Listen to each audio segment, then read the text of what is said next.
GNN के संग में हमारे आज के मेहमान हैं deputy speaker Punjab assembly Mir दोस्त मोहम्मद मज़ारी। उनसे मुलाकात के लिए हम माल रोड लाहौर पर वाक़े डिप्टी स्पीकर हाउस पहुँचे तो उन्होंने हमारा पुरतपाक इस्तकबाल किया।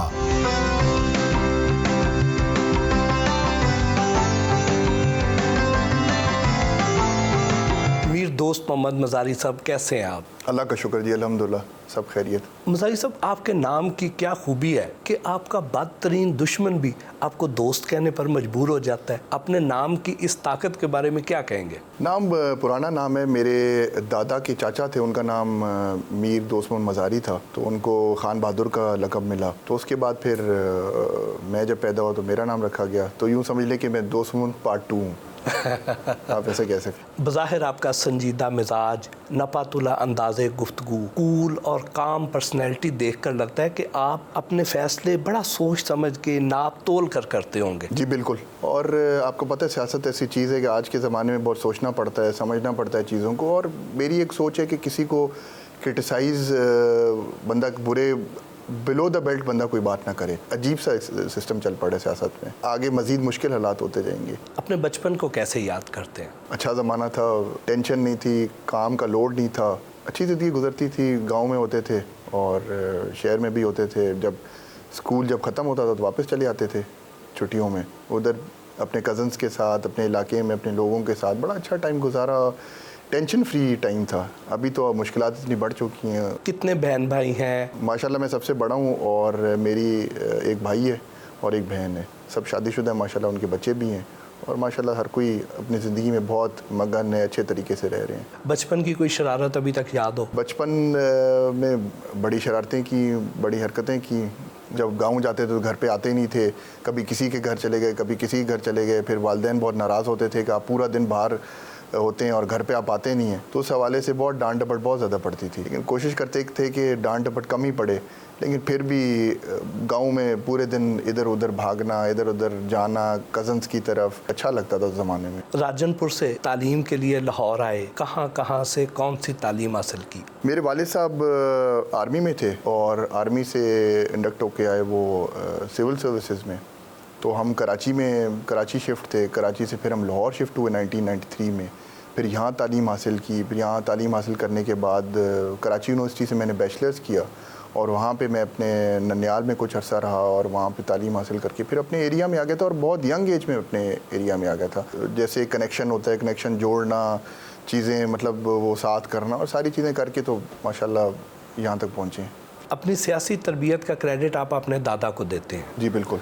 तो क्या सियासत की तरफ आपका रुझान अपना भी था या दादा ने शौरी तौर पर आपकी तरबियत की? मैं भट्टी साहब बचपन से ही अपने दादा के साथ अटैच था। जब दादा MNA थे और प्राइम मिनिस्टर थे, MNA थे, तो मैं बचपन से 13-14 साल की 12 साल की उम्र में उनके साथ अटैच था। इस्लामाबाद जाता था, उनके साथ रहता था। उनका सारे उनका जो सिस्टम था, उनकी जो पंक्चुअलिटी थी, उनके उठने बैठने का तरीका था, वो सारा उनसे ही सीखा है। फिर करते करते फिर उन्होंने मुझे अपने साथ रखा। बहुत बड़े बड़े सियासतदानों से मुलाकात होते होते सीखते गए। फिर यहाँ पे पहुँचे आपके सामने अल्हम्दुलिल्लाह। उनकी दुआओं से उनकी एक दस्ते शफ़क़त भी रही, उनका एक साया भी रहा और अल्लाह ताला उनको लंबी ज़िंदगी दे।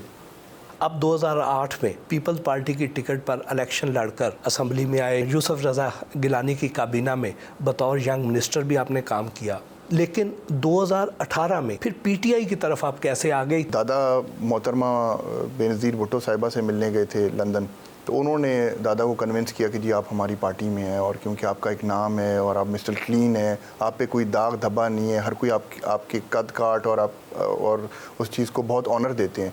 तो उस वजह से फिर उन्होंने ज्वाइन की पीपल्स पार्टी। फिर कुछ पीपल्स पार्टी में कुछ हमारे मोहतरमा की शहादत होगी, उसके बाद कुछ हमारे रिजर्वेशन हो गए, फिर पीपल पार्टी छोड़ दी। 2013 का इलेक्शन मैंने आज़ाद हैसियत में मैंने कॉन्टेस्ट किया और अल्हम्दुलिल्लाह उसमें भी लोगों की मोहब्बत से 73,000-74,000 वोट लिए, लेकिन हार गया अनफॉर्चुनेटली। वो ज़िंदगी का हिस्सा होता है।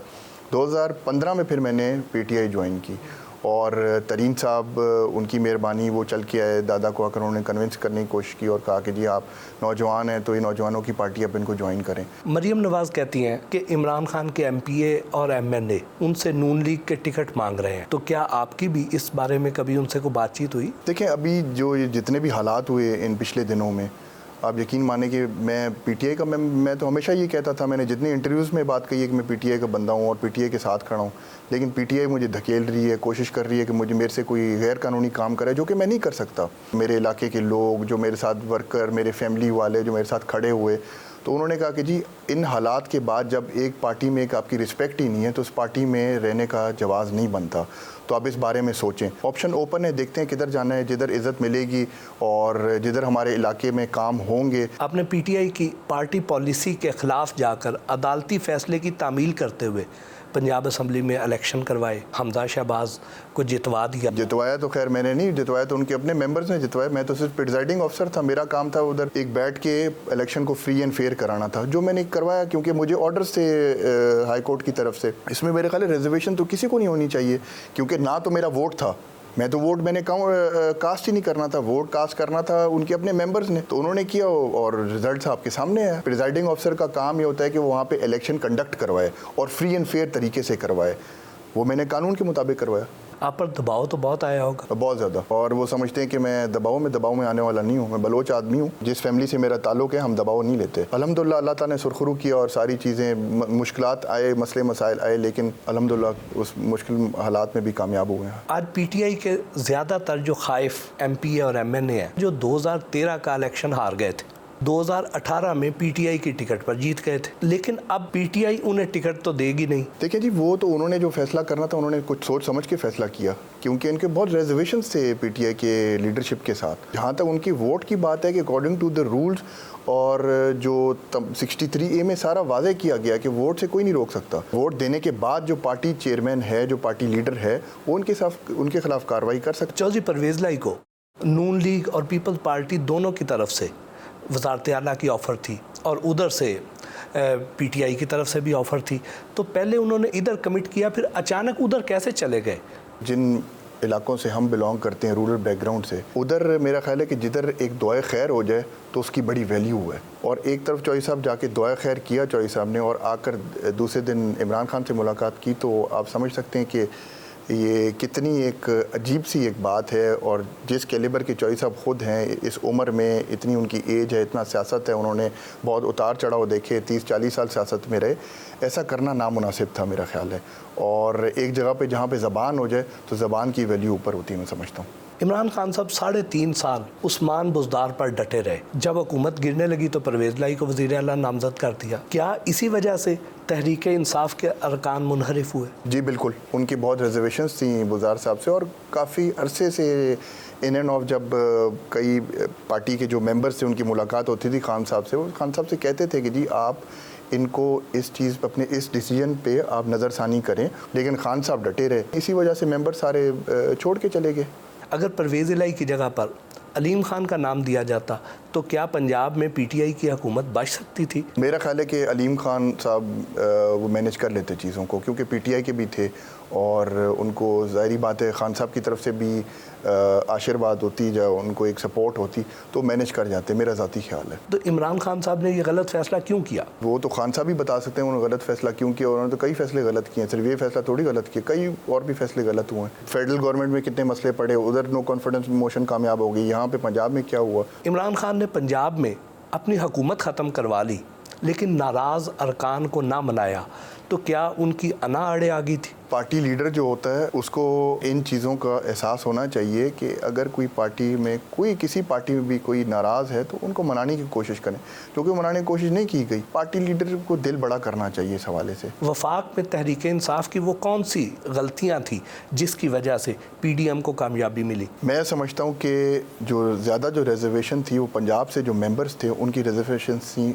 CM बुज़दार साहब के साथ, तो उस वजह से उसका इफेक्ट जो है वो फेडरल गवर्नमेंट में जाकर पढ़ा और खान साहब उस चीज़ को मानने को तैयार नहीं थे। नो कॉन्फिडेंस मोशन तारीख में पहली मरतबा कामयाब हुई उनके ख़िलाफ़। काफ़ी हद तक जो मेरी मेंबर से बात हुई उसमें ये भी बताते थे खान साहब का कुछ थोड़ा एटीट्यूड का भी प्रॉब्लम है। उस्मान बुज़दार साहब को वसीम अकरम प्लस बनाकर पेश किया गया। आप उनकी 3.5 साल कारकर्दगी को कैसे देखते हैं? वसीम अकरम प्लस जो कहते थे उन्हीं से पूछें। एक कैलिबर होती है हर चीज़ की। आप किसी को आप छोटी जगह से उठा के बड़ी सीट पे बिठा दें कि क्या आप समझते हैं कि वो वहाँ पे काम कर सकेगा? जो कि उन्होंने नहीं किया। आपके सामने पे रिजल्ट आया जो हुआ।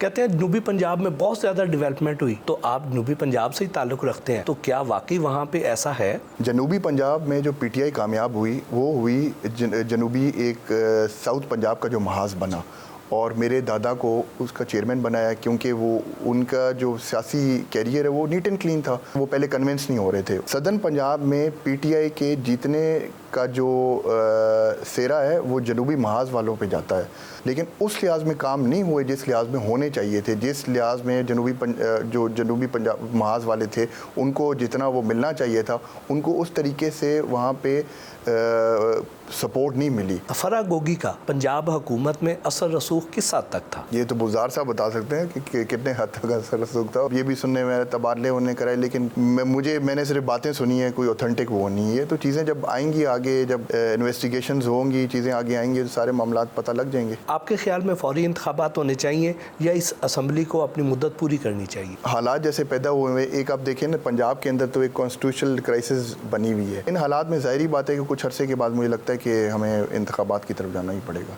ये भी एक तासुर आम है कि पंजाब असम्बली का स्टाफ आपके हुक्म की तामील नहीं करता। जी हाँ, ये जब हमने जिस दिन से हमने जब ये इलेक्शन कराना था, they were not willing to support me. जब पंजाब असम्बली का जो स्टाफ था वो सपोर्टिव बिल्कुल नहीं था। तो वो तो हाई कोर्ट के ऑर्डर्स थे और उस लिहाज में आप समझें कि मैं वन मैन आर्मी था और अकेला बैठ के इन सबके ख़िलाफ़ मैं जंग जारी रखा मैंने। और जिस तरीके से इलेक्शन कराया आपके सामने है। उन्होंने अभी कुछ अर्सा पहले कुछ 3-4 दिन पहले मेरे तमाम स्टाफ को इन्होंने चेंज कर दिया। मुझे नोटिस में डालने के बावजूद मेरे घर के स्टाफ को मुअत्तल किया गया और उनको डराया धमकाया गया, उनको असेंबली बुलाया गया, उनको वहाँ पे डरा धमका के कमरे में बंद किया गया, जो कि मैं समझता हूँ कि जमहूरियत के लिए बहुत नुकसानदेह होती हैं चीज़ें। इस बात में कितनी सदाकत है कि पंजाब असम्बली के अंदर जो मुलाजमीन है, जो स्टाफ है, उनमें से ज़्यादातर का ताल्लुक़ एक ख़ास इलाके से है? ज़्यादातर का ताल्लुक, आप इलाके का नाम मैं आपको बताता हूँ, मंडी बहाउद्दीन से और गुजरात से उनका ज़्यादातर ताल्लुक वहाँ से। जॉब देते हैं, इसका ये मतलब है आप उसके घराने को फ़ायदा दे रहे हैं। उसका मतलब ये तो नहीं आप उनको बैठ के यूज़ करें। वो तो गरीब लोग हैं, उनको जो बॉस कहेंगे तो वो वही करेंगे। जब आप गवर्नमेंट के एम्प्लॉय हो, आप गवर्नमेंट के एम्प्लॉय हो, आप किसी के ज़ाती मुलाजिम तो नहीं है। आपने रूल्स और कानून के मुताबिक चीज़ें करनी है, जो कि नहीं हुआ वहाँ पर। वो तो किसी मामले में मेरे साथ कोऑपरेट करने के लिहाज में नहीं थे। मुझे पता है मैंने इन चीज़ों को कैसे मैनेज किया और अल्हम्दुलिल्लाह ताला ने तौफीक दी। सेक्रेटरी पंजाब असम्बली ने साबिक गवर्नर उमर सरफराज चीमा को रिपोर्ट पेश की जिसमें कहा गया कि ये इलेक्शन ही गैर आईनी था। परवेज़ इलाही साहब भी इसको मुस्तरद कर चुके हैं। आप क्या कहते हैं? वो तो करेंगे मुस्तरद, क्योंकि जिस तरीके से हमने इलेक्शन कराया और जिस तरीके से मेरे पे हमला किया गया, उनकी तो कोशिश ये थी कि ज़ख्मी हो जाए या ये इनको मार दिया जाए। फिर भी आप देखा कि उन्होंने एक रिपोर्ट तैयार की और वो रिपोर्ट की कोई वैल्यू नहीं है। वो तो सिर्फ रिपोर्ट उन्होंने एक दुनिया को एक चीज़ शो करने की थी, ये इलेक्शन ये हुआ ये, और उसमें किसी जगह पर उन्होंने जो मेरे पे तशद्दुद हुआ, जो डिप्टी स्पीकर पर तशद्दुद किया गया, उसकी किसी जगह पर कोई जिक्र ही नहीं है। अब आप समझ सकते हैं कि उनकी क्या सोच थी और उन्होंने सोचा कुछ और था, हो कुछ और गया। वज़ीर आला के इलेक्शन के दिन असल में हुआ क्या था? इतना हंगामा हुआ, इतनी मार कुटाई हुई, तो हक़ाइक़ असल में है क्या? देखें भट्टी साहब, मुझे अंदाज़ा था कि ये चीज़ें होंगी, लेकिन एक लिमिट में होंगी। इतना अंदाज़ा नहीं था कि इस तरीके से ये लोग अटैक करेंगे। एक असेंबली की एक सेंटिटी है, एक रिस्पेक्ट है, उसको तो उन्होंने पामाल कर दिया। उनकी तो कोशिश ये थी कि इलेक्शन हो ही ना, वो पैनल ऑफ चेयरमैन से कराएं और वहाँ पे कियोस पैदा करें, मसले पैदा करें। और मुझे ये भी खबर थी कि उनका ये भी था कि वहाँ पे कुछ तो खून हो जाए, ताकि ये जो प्रोसीजर जो हमने अडॉप्ट किया हुआ था ये ख़त्म हो जाए। चौधरी परवेज़ इलाही का दावा है कि उनके बाजू की हड्डी टूट गई और उसी बाजू को उठा कर वो लोगों को बद्दुआएं देते रहे। तो क्या ऐसा मुमकिन है कि हड्डी टूटी हुई हो और वो बद्दुआएं भी दे रहे हो हाथ उठा कर? बटी साहब, मुझे इसका तो आइडिया नहीं था। जो उनके ख़िलाफ़ जो भी हुआ, खैर मैं इसकी मजम्मत करता हूँ, वो बहुत गलत हुआ। बुज़ुर्ग हैं, उनकी एज भी बड़ी है और पुराने सियासतदान हैं।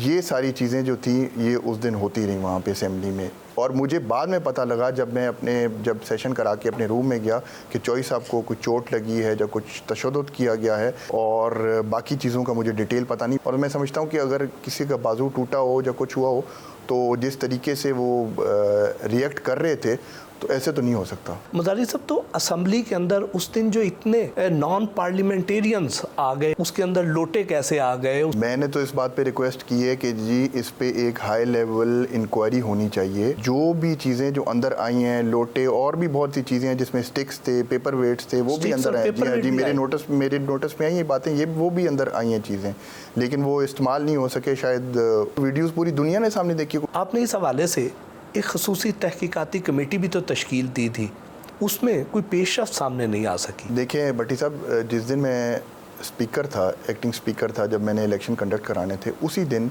मैंने कमेटी तश्कील दी कि जी ये जो सारा कुछ हुआ है कमेटी इसका फ़ैसला करे।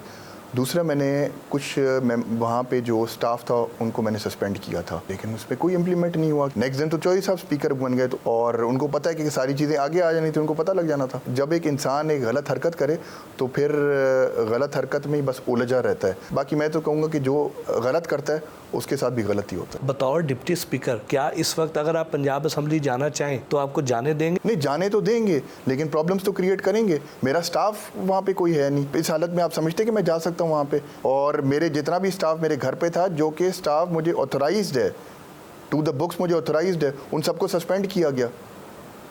उन बेचारों को क्या कसूर? सिर्फ उन पे प्रेशर डाला जा रहा है, उनको धमकियाँ दी जा रही हैं, उनको वहाँ पे बुला के उनको कमरे में बिठा देते हैं। और मेरे इलाके के जितने भी इस असेंबली में जो लोग हमारे मेरिट पे जो भर्ती हुए हैं, उनको उन्होंने जरगमाल बनाया हुआ है। उनको एक कमरे में बंद कर देते हैं, उनको किसी को क्या ड्यूटी लगा दी, किसी को क्या ड्यूटी, ये हालत बनी हुई है वहाँ पे इस टाइम। परवेज़ इलाही साहब ने गवर्नर के तौर पर हलफ क्यों नहीं लिया? वो इस वजह से नहीं लिया कि शायद मैं एक्टिंग स्पीकर जब हो जाऊँगा तो मैंने सेशन कॉल आउट कर लेना है। अपने खिलाफ, मेरे खिलाफ जो नो कॉन्फिडेंस है वो भी मैं करूँगा, और परवेज़ इलाही के खिलाफ की इनसिक्योरिटी है बेसिकली।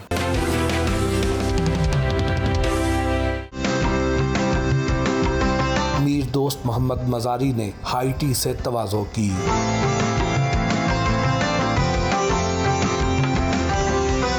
मीर दोस्त मोहम्मद मज़ारी से गुफ्तगू का सिलसिला जारी रहा।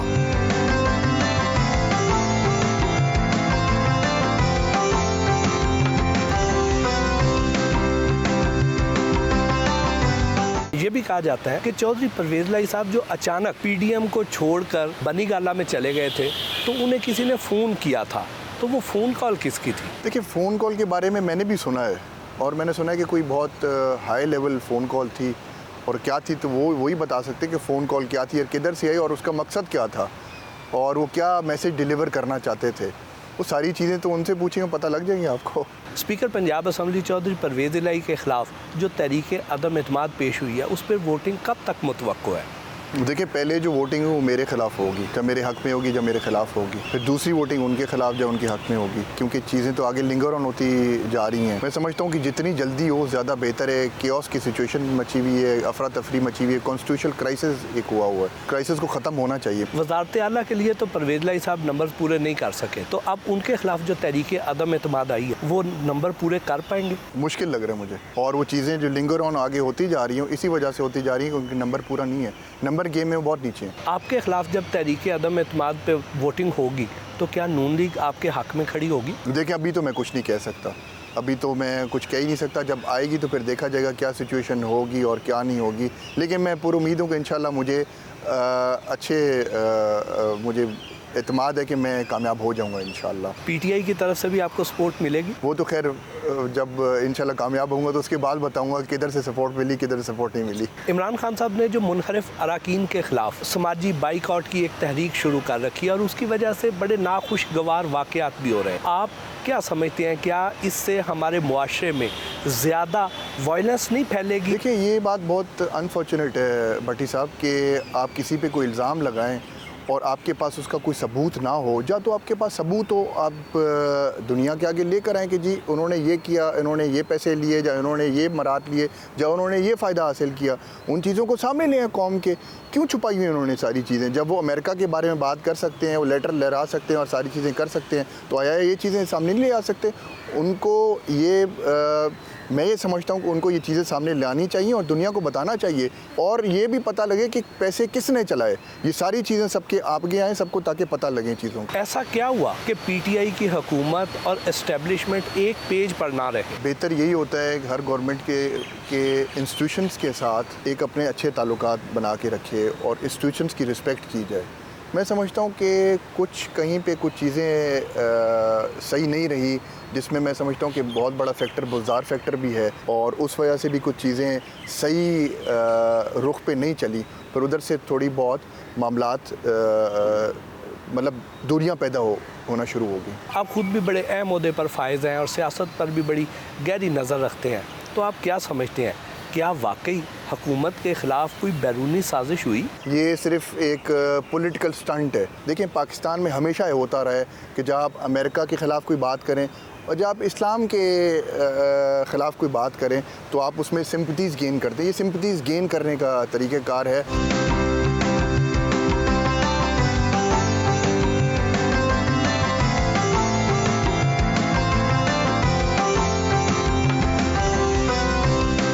स्पीकर चौधरी परवेज़ इलाही के साथ उम्रों के अच्छे खासे फ़र्क होने के बावजूद आपकी बड़ी अच्छी पार्टनरशिप चल रही थी, फिर अचानक इख्तलाफात की वजह क्या बनी? भट्टी साहब, इख्तलाफ की वजह तो कुछ नहीं थी, बहुत अच्छा ताल्लुक़ था और रहना भी चाहिए। मैंने सिर्फ यही बात की कि मैं कानून जो कॉन्स्टिट्यूशन है उसकी बालादस्ती को ऊपर करूँगा और वॉयलेट नहीं करूँगा और इलेक्शन करवाऊँगा।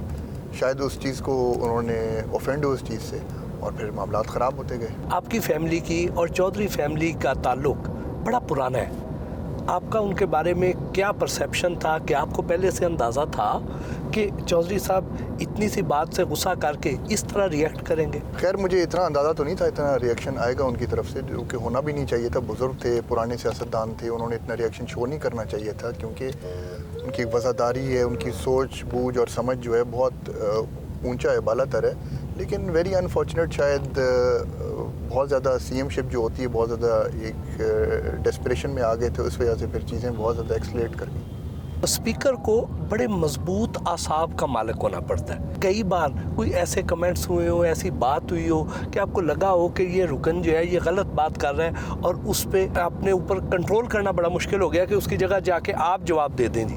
कई दफ़ा ऐसी को सूरत हाल पैदा हुई?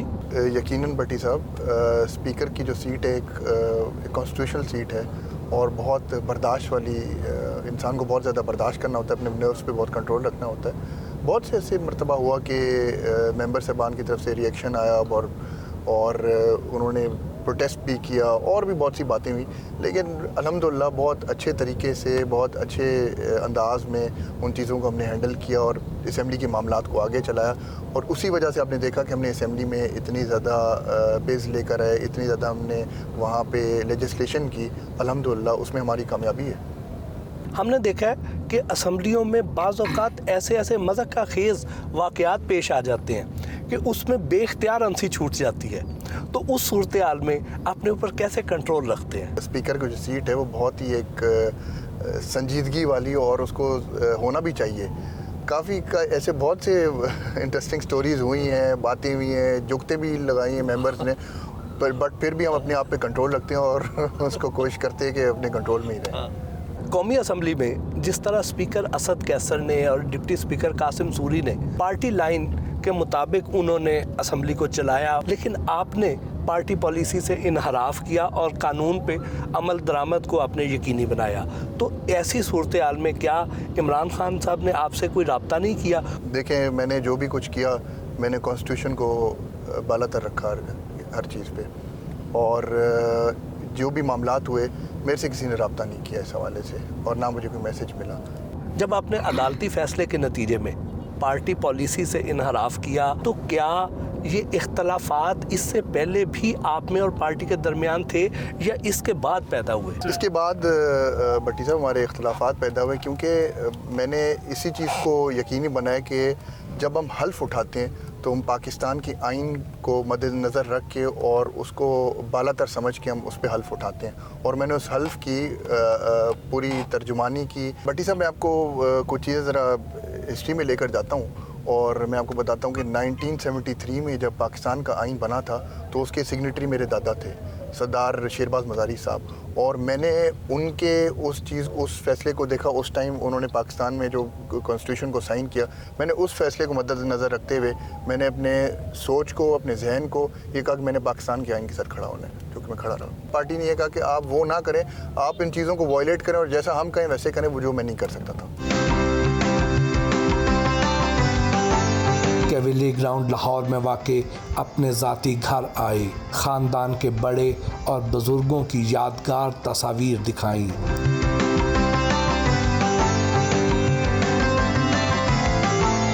मीर साहब ये बड़ी पुरानी तस्वीरें हैं, ज़रा इंट्रोडक्शन तो देना इनका। जी हाँ भट्टी साहब, ये मेरे दादा की तस्वीर है जब वो चीफ़ बने मज़ारी ट्राइब की, और ये यूएन में वहाँ पे खिताब कर रहे हैं।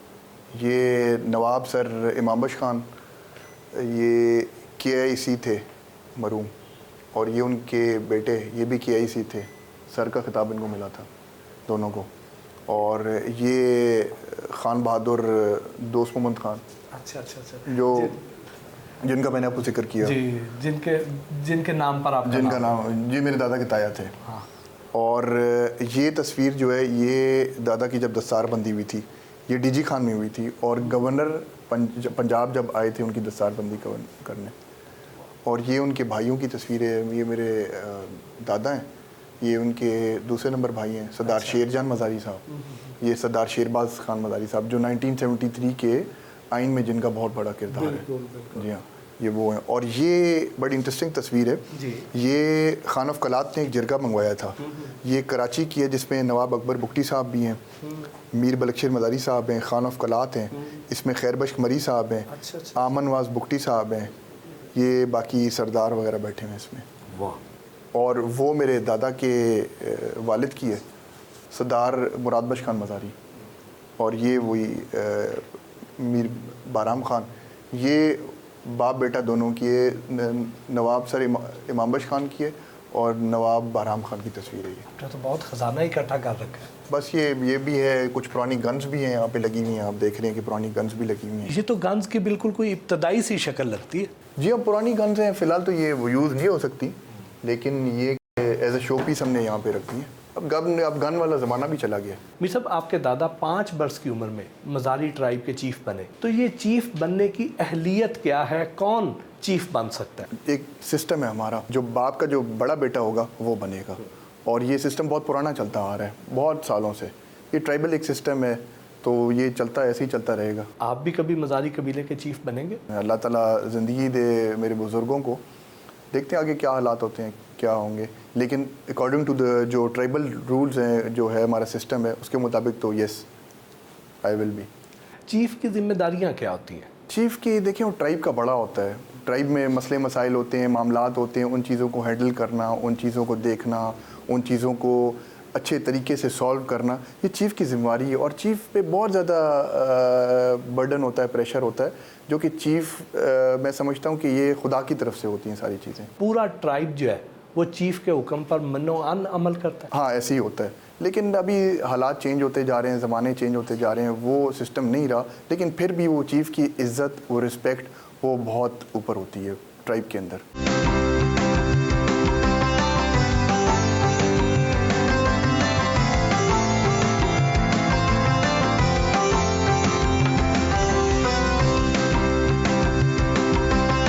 अपने करीबी दोस्तों नजम मज़ारी और फ़रूख शहबाज वड़ाई से मिलने गए।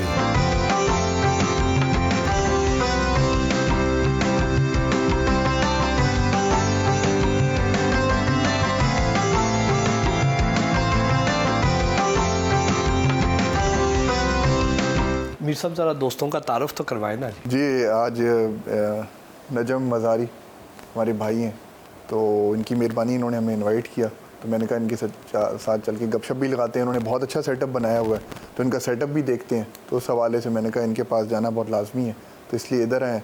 फ़ारूक वड़ैच साहब, ये भी हमारे भाई हैं। इन ये तो किसी तारुफ का मोहताज है ही नहीं, इनको कौन नहीं जानता। जी हाँ, बल्कि हम इनकी वजह से अपना तारुफ करवाते हैं। मज़ारी साहब ये बताएं, दोस्त मज़ारी साहब आपके मज़ारी ट्राइब के मुस्तकबिल के चीफ़ हैं, तो कैसा इन्हें इंसान आपने पाया अपने उधर हलके में, अपने ट्राइब्स के साथ, अपने लोगों के साथ इनका बर्ताव, इनका मिलना जुलना कैसा होता है? जितने भी बलोच ट्राइब है ना, उन सबका अपना एक सरदार होता है। तो वो सरदार जो होता है ना, वो कहते हैं कि जो ऊपर खुदा है, नीचे हमारा सरदार है। यानी कि अगर ज़मीन पे कोई है तो वो हमारा सरदार होता है। यानी कि वालिद से भी ज़्यादा इनको जो है इज़्ज़त और एहतराम दिया जाता है। तो बाकी ट्राइब्स का तो मुझे नहीं पता, लेकिन जो हमारा मज़ारी ट्राइब है, उनके जो सरदार दोस्त मज़ारी हैं, वो हमेशा हर खुशी गम में हमारे साथ होते हैं। तो इससे बड़ी बात क्या हो। और ये वो सुनते भी हैं और वो मसले हमारे हल भी करते हैं, ना कि सिर्फ मुझे बल्कि जितनी भी पूरी मज़ारी ट्राइब है उन सब का जो है ना ये मसले मसाइल हल करते हैं। और आप देखें यंग भी हैं, इनके अपने भी क्योंकि बहुत सारे काम होते हैं, और उसके बाद पूरी मज़ारी ट्राइब का काम लेना, तो ये काम बंदे का तो होता नहीं है। ये अल्लाह की तरफ से गॉड गिफ्टेड लोग होते हैं जिनके ऊपर ये सरदारी का जो है ना वो ज़िम्मेदारी आती है, और ये बड़े अच्छी तरीके से उसको काम कर रहे हैं। अब आप देखें ना, मैं इनके एक कबीले का बंदा हूँ, तो मुझसे मिलने आए हुए हैं। तो इस तरह ये सरदारों के बारे में वैसे मिसकंसेप्ट कहा जाता है कि जी ये डिफरेंट होते हैं, बड़ा गुरूर होता है। कोई ऐसी बात नहीं। हमारे सरदार तो बड़े डाउन टू अर्थ हैं, बड़े हम्बल हैं। और आप कभी अभी इलाके आए, आप देखें तो छोटे से छोटे, बड़े से बड़े, हर बंदे के साथ ये उठते हैं, बैठते हैं, उनके घर जाते हैं, उनके मसले मसाइल सुनते हैं और उनका सलूशन भी देते हैं। जब भी मुझे कोई इशू हो तो मैं हमेशा इनसे डिस्कस करता हूँ, और इनकी भी अगर कोई ऐसी बात हो तो हमारा पूरा कबीला जो है वो इनके साथ हमेशा खड़ा है इंशाल्लाह। फ़ारूक साहब, जो हमारे दोस्त मज़ारी साहब हैं, इनके बारे में आपकी क्या राय है? ये कैसे इंसान है? कि इनकी खूबियाँ भी बतानी है और ख़ामियाँ भी बतानी है?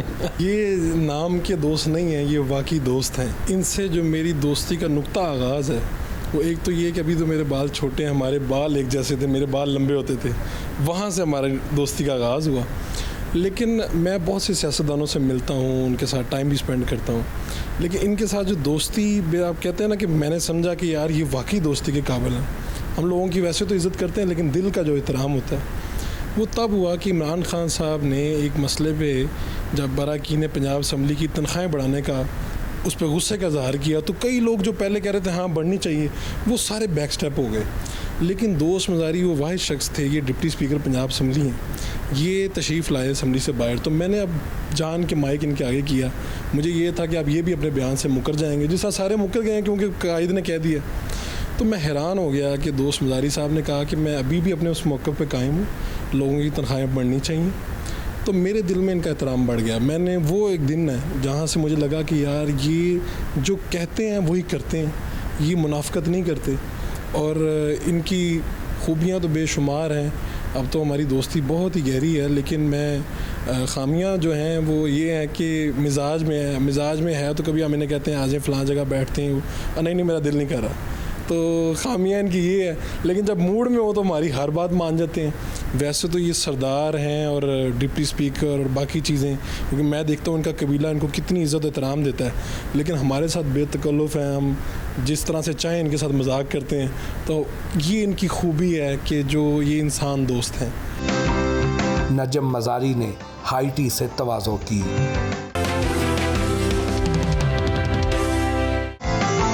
मीर दोस्त मोहम्मद मज़ारी शाम को अपने घर वापस आए, उनसे हल्की फुल्की गपशप भी हुई। इमरान खान की बढ़ती हुई अवामी मकबूलियत पर आप पीटीआई का आइंदा इंतखाबात में मुस्तकबिल क्या देखते हैं? देखिए, वो तो जब इलेक्शंस होंगे जब पता होगा, क्योंकि टेम्पो उस टाइम बिल्ड होगा, क्या पोजीशन होगी और कैसे एक कैंपेन चलेगी, उसी टाइम होगा। और हर पार्टी ज़ोर लगाएगी अपनी तरफ से, और देखते हैं कि जो पार्टी ज़्यादा ज़ोर लगाएगी, ज़्यादा मेहनत करेगी और ज़्यादा अच्छे इलेक्टेबल्स उस पार्टी में होंगे, तो ज़ाहिरी बात है वही पार्टी कामयाब होगी। साबिक गवर्नर उमर सरफराज चीमा अब भी खुद को गवर्नर कहते हैं, सियासत में उनके इस रोल को किस नज़र से देखते हैं? जब चीमा साहब जब गवर्नर बने, और आप शायद आपको पता ना हो, मैं आपको इन्फॉर्म करूं कि जब ये हमने सारे इलेक्शंस कराए, इलेक्शन कंडक्ट कराया सीएम वाला, तो उसके बाद मेरी चीमा साहब से डायरेक्ट मेरी खुद बात हुई, तो मैंने उनको कहा कि मैंने कहा जी हमने यहाँ पे रिज़ल्ट सारा हो चुका है और ये रिज़ल्ट यहाँ का ये है, तो आप फौरी तौर पे हल्फ का वो करें। तो उन्होंने कहा जी मैं देखता हूँ जो आइन के मुताबिक होगा मैं वही करूँगा। तो हमने कहा हम भी आपको आइन के मुताबिक ही सारी चीज़ों का कह रहे हैं कि आप उसके मुताबिक करें। तो कोशिश किया गया कि आइन को बहुत ज़्यादा वायलेट करने की कोशिश की कि बिल आखिर फिर आपने देखा कि उनको डिनोटिफाई किया गया कैप्टन डिवीज़न की तरफ से और चीज़ें कुछ ना कुछ बेहतरी की तरफ शुरू हो गई हैं अभी। एक वक्त था जब आपका घराना एशिया में सबसे बड़ा ज़िम्मेदार घराना था। आपके ननियाल ददयाल यानी आपकी फैमिली की ज़मीनें को 3,60,000 एकड़ थी। तो क्या अब भी ये ज़मीनें उतनी ही हैं या उनमें कोई कमी बेशी वाक़ई हो गई है? जी बिल्कुल, मेरे दादा 1,70,000 एकड़, वाहिद मेरे दादा 1,70,000 एकड़ के मालिक थे और एज ए होल फैमिली तकरीबन 3,60,000 एकड़ की मालिक थी। लेकिन लैंड रिफॉर्म्स होती रहीं और हमारी ज़मीनें कम हो गई उस लिहाज में। अभी उतनी ज़मीनें तो नहीं है जितनी हमारे पास पहले थी, लेकिन अल्हम्दुलिल्लाह गुज़र बसर बहुत अच्छा हो जाता है। आपके पास अब कितनी ज़मीनें हैं और उसमें से आमदन कितनी हो जाती है? आमदन ज़मीन माशाल्लाह बहुत है और आमदन इतनी हो जाती है कि गुज़र बसर अच्छा हो जाता है। बच्चों को अच्छे स्कूलों में पढ़ा रहे हैं और गुज़र बसर भी अच्छा होता है, लाइफस्टाइल भी अपना मेंटेन करके रखते हैं। और लाहौर में आपको जैसे कि पता रहना भी बड़ा एक मायने रखता है कि यहाँ पे लाइफ कितनी कॉस्टली है यहाँ पे। लेकिन अल्हम्दुलिल्लाह मामला ठीक चल रहे हैं अल्हम्दुलिल्लाह। टैक्स कितना देते हैं? टैक्स जितनी मेरे नाम पे ज़मीन है तो उसके मुताबिक मैं पूरा टैक्स देता हूँ और मेरा ख्याल है कि वो बन जाती है 2, 2.5, 3 लाख या 4 लाख बन जाती है पर ईयर। आपके यहाँ मज़ारी, लगारी, बुगटी और मरी कबाइल में कई नस्लों से मुहब्बतें भी हैं, रिश्तेदारियाँ भी हैं, इख्तलाफात भी हैं। क्या ये जो आपस में आपके रिश्ते नातों पर असरअंदाज नहीं होते? यकीनन हमारे आपस में रिश्तेदारियां भी हैं, हमारी आपस में जंगें भी रही हैं, हम लड़ते भी रहे हैं और लड़ाइयाँ भी होती रही हैं। लेकिन हमारी आपस में एक दूसरे ट्राइब्स के साथ एक बहुत अच्छा ताल्लुक़ भी रहा है। हम एक दूसरे की शादी गमियों में भी जाते रहे, बेशक जितने हालात भी ख़राब रहे हैं। इसी चीज़ों को हमने मेंटेन करके रखा है पिछले बहुत सदियों से, क्योंकि हमारे एरिया में कुछ रवायतें हैं, ट्रेडिशंस हैं, हमने उनको अभी तक उन ट्रेडिशंस को, रवायतों को बरकरार रखा हुआ है अल्हम्दुलिल्लाह। नहीं सर, आप थोड़े हल्के फुल्के सवाल हो जाए। आपके इन लंबे खूबसूरत घने बालों का राज क्या है? ये मुझे बहुत अरसा हो गया है, मैंने बाल ये रखे हुए और अभी मेरा ट्रेडमार्क बन चुका है ये, और बस मेंटेन करके रखता हूँ और कटिंग भी वक्तन फ़वक्तन करवाता रहता हूँ। तो अभी तक तो फ़िलहाल तो बाल ठीक चल रहे हैं अभी।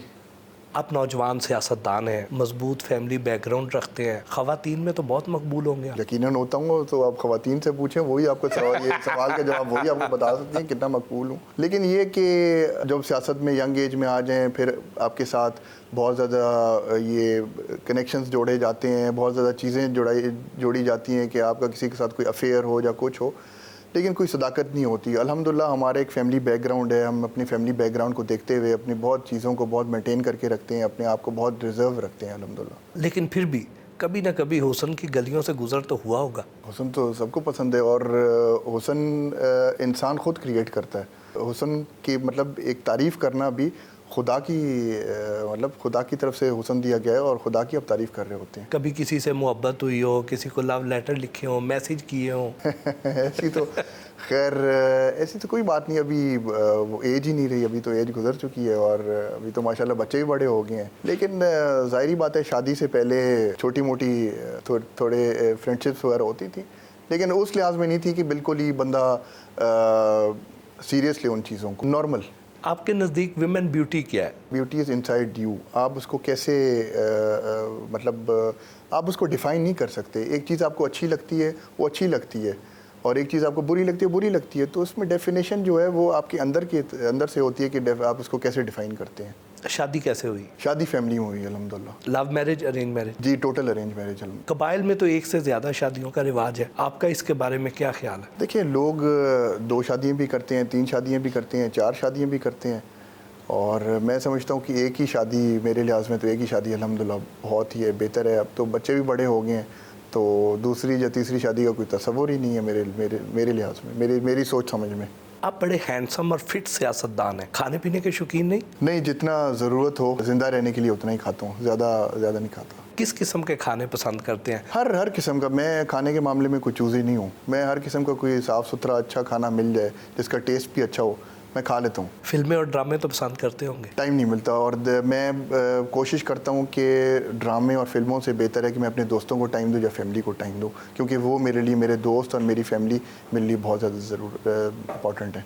म्यूज़िक से लगाव है? जी बिल्कुल है। किस किस्म का म्यूज़िक पसंद करते? डिफरेंट किस्म के म्यूज़िक सुनता हूँ, हाउस म्यूज़िक भी सुनता हूँ, गज़लें भी सुनता हूँ, और क्लासिकल भी सुनता हूँ, हर किस्म की म्यूज़िक सुनता हूँ मैं। पसंदीदा सिंगर्स? अगर आप हमारे दौर में जब हम बड़े हुए तो आप मुझे नुसरत फ़तेह अली ख़ान और सजाद अली, मैडम नूर जहान, ग़ुलाम अली साहब, सारे मुझे पसंद हैं। मैडम नूर जहां से तो आपकी मुलाकात भी हुई है? जी बिल्कुल, उनके बेटे और मेरे वालिद वो बहुत क्लोज़ थे, उनसे मेरी मुलाकात उनकी लिबर्टी में घर होता था, तो उधर ही मुलाकात हुई। उन खातून में बहुत ज़्यादा क्वालिटीज़ थी, उन्होंने हमारी खिदमत भी की, हम छोटे थे, बहुत प्यार दिया उन्होंने, वो मेरी एक खुशगवार मेमोरीज़ में से वो मेमोरीज़ है। और मैं आपको इंटरेस्टिंग बात बताऊँ भट्टी साहब, हम लोग ज़मीन पे बैठे और उन्होंने हमारी खिदमत तवाज़ो जो थी, जो खाना जो भी था, तो उन्होंने वो ज़मीन पे बैठे हमें वो दस्तरखान लगा के वहाँ पे उन्होंने हमारी खिदमत की। इंतहाई सादा खातून थी, मैंने उनको देखा जब, क्योंकि नाम तो उनका बहुत बड़ा था और उनके ऊपर वो भी कहते थे कि बहुत बड़ा नाम है और सारा कुछ है और ये है और वो है, कोई उनमें मैंने कोई वो कहते हैं कि फ़ख्र एक हो या प्राउडनेस हो, वो मैंने नहीं देखा उनमें। बहुत सादा खातून, एक जैसे कि एक आम गांव की खातून हो, उस तरीके से उनकी तरबियत हुई थी, जो उनकी तबीयत वैसी थी। घूमने फिरने के लिए पसंदीदा जगह कौन सी हैं? खैर वैसे तो हमारे पाकिस्तान में भी बहुत खूबसूरत जगहें हैं, बाहर भी बहुत ज़्यादा घूमा हूँ, यूरोप भी गया हूँ, अमेरिका भी गया हूँ, दुबई और एशिया में बहुत से मुल्कों में गया हूँ, मलेशिया, बहुत से, हर मुल्क की अपनी एक ब्यूटी है और हर मुल्क के अपने, मतलब आपको सबसे बेस्ट बात यह है कि आपकी उनको कल्चर का सीखने का मौका मिलता है, आप वहाँ पे जाते हैं। मैं तो कोशिश करता हूँ बच्चों को भी हमेशा साथ लेकर जाऊँ ताकि उनका कॉन्फिडेंस बढ़े और जब वो बड़े हों उनकी एक अच्छी मेमोरीज़ उनके जहन में हों। पढ़े लिखे सियासतदान हैं, किताब बीनी का शौक़ तो होगा? बहुत कम, डॉक्यूमेंट्रीज़ देख लेता हूँ नेट पे, किताब अभी वो ज़माना ही नहीं रहा, अभी तो सारी चीज़ें डिजिटल हो चुकी हैं। ले सर, अब हमारा एक सेगमेंट है रैपिड फायर। साबिक वज़ीर-ए-आज़म इमरान खान को रेट करें आउट ऑफ 10। मेरा ख्याल है कि 6%। मौजूदा वज़ीर-ए-आज़म शहबाज शरीफ को रेट करें आउट ऑफ 10। खैर वो तो भी मौजूदा अभी हुए हैं, तो अभी उसमें अभी रेटिंग जब पता लगेगी, जब वो एक डेढ़ साल गुजार चुके होंगे, उसके बाद ही रेटिंग कर सकेंगे। साबिक वज़ीर आला सरदार उस्मान बुज़दार को रेट करें आउट ऑफ 10। देखिए, जहाँ तक बुज़दार साहब की बात है तो ये सारी क्राइसिस मैंने आपको बताया उनकी वजह से पैदा हुए, तो मैं समझता हूँ 4 आउट ऑफ 10। इन सियासतदानों को कोई मशवरा दें। फ़याज़ुल हसन चौहान। मेरा ख्याल है कि अपनी ज़बान पे अगर थोड़ा सा इनके कंट्रोल हो तो वो ज़्यादा बेहतर इंसान लगेंगे। राजा बिशारत बहुत एक्सपीरियंस हैं और मंजे हुए सियासतदान हैं। उनके वालिद का मेरे दादा के साथ बहुत पुराना ताल्लुक़ था, एक वज़ादार फैमिली में से वो। Hina Parvez Bhatt. She is very good. Assembly के जो लेजिस्लेशन वगैरह होती है उसमें बहुत वो इंटरेस्ट लेती हैं और अपना जो वहाँ पे जो होमवर्क करके आती है बहुत सही तरीके से, अच्छे तरीके से करके आती है। मशवरा क्या देंगे? इन सबको मशवरा लेने की तो ज़रूरत है नहीं, वैसे वो तो खुद माशाल्लाह इतने समझदार हैं सारे। सरदार उस्मान बुज़दार साहब is history now, that's it. Jamshed Iqbal Cheema. उनसे मेरा ताल्लुक़ बना कुछ अर्सा पहले और अच्छा ताल्लुक़ बना। मेरे भाई हैं, मेरी बड़ी रिस्पेक्ट है, बहुत मोहब्बत करते हैं, मैं भी उनसे बहुत मोहब्बत करता हूँ। मौलाना फजलुर रहमान। मौलाना साहब तो आपको पता है कि सियासतदानों के सियासतदान है। सारा जो हुआ ये पीडीएम ने वो किया, इनमें मौलाना साहब का बड़ा किरदार है। Maryam Nawaz turn out to be big leader now. Sheikh Rasheed साहब के लिए भी यही कहूँगा, अगर वो थोड़ा सा अपनी ज़बान पे थोड़ा सा अगर कंट्रोल रखे तो मेरा ख्याल है कि ज़्यादा बेहतर इंसान होंगे। मुराद सईद। मेरा उनसे इंटरेक्शन नहीं इतना और मैं इतना जानता भी नहीं उनके बारे में। शीरी मज़ारी। बहुत पढ़ी लिखी हैं और मैं समझता हूँ कि अगर वो जो जितनी तालीम उन्होंने हासिल की है और वो अपने काम पर इतना एग्जर्ट करें तो बहुत आगे जा सकती हैं। जावेद लतीफ़ साहब मेरे कोलीग भी रह चुके हैं और मेरे साथ बड़ा अच्छा उनका ताल्लुक़ रहा है असेंबली के अंदर और बड़ी रिस्पेक्टफुल उनके साथ मेरा ताल्लुक़ है। One word for Fawad Chaudhry साहब बड़े इंटरेस्टिंग हैं, उनकी बातें बड़ी इंटरेस्टिंग होती हैं कभी कभार। एक वर्ड में उन्हें डिस्क्राइब करना है अपने ना। Sometimes is unbearable. Shah Mahmood Qureshi साहब बहुत मंजे हुए सियासतदान हैं और उनका बहुत कद काट है। मरियम औरंगज़ेब। मेरा इतना इंटरेक्शन नहीं उनके साथ। अता तारड़ साहब I think is doing good for his party. Rana Sanaullah साहब मुजाहिद टाइप के शख्सियत है उनकी और वो अपने काम को बखूबी जानते हैं। ख्वाजा साहब एक मैं उनको पसंद करता हूँ क्योंकि वो स्टूडेंट लीडर से ऊपर आए हैं और उन्होंने ज़िंदगी में बहुत ज़्यादा स्ट्रगल देखी है। काफ़ी ज़्यादा सियासतदानों के लिए आइडल हैं वो। शहरी Rahman, she is very learned lady. Shahid Khaqan Abbasi. Abbasi साहब पुराने सियासी घराने में से हैं और ख़ुद भी उनका बहुत एक बड़ा वेट है, प्राइम मिनिस्टर भी रह चुके हैं। ख्वाजा आसिफ। ख्वाजा आसिफ और मेरे ख़ानदान मतलब मेरे दादा के उनके वालिद साहब के साथ बहुत ज़्यादा एक अच्छे ताल्लुकात थे। मेरे भी कुलीग रह चुके हैं, मेरे भी उनके साथ बहुत अच्छे ताल्लुकात हैं। मुझे वो एज अ अपने फैमिली मेम्बर देखते हूँ। बिलावल भुट्टो ज़रदारी। मेरा ख्याल है कि आने वाले दौर में ज़रदारी साहब बहुत बड़े लीडर तस्वर होंगे, बिलावल भुट्टो साहब। अगला वज़ीर आज़म किस पार्टी से देख रहे हैं, मुस्लिम लीग नवाज़, पीपल्स पार्टी या तहरीक इंसाफ? खैर अभी कबलस वक्त है, वक्त को आने दें, देखें क्या हालात बनते हैं और क्या होगा, देखते हैं अगला वज़ीर आज़म कौन होगा। बहुत बहुत शुक्रिया सर, आपके साथ सारा दिन गुजारा, बहुत अच्छा लगा, बहुत अच्छी यादें लेके। इट्स अ प्लेजर जी, it's a honour for me.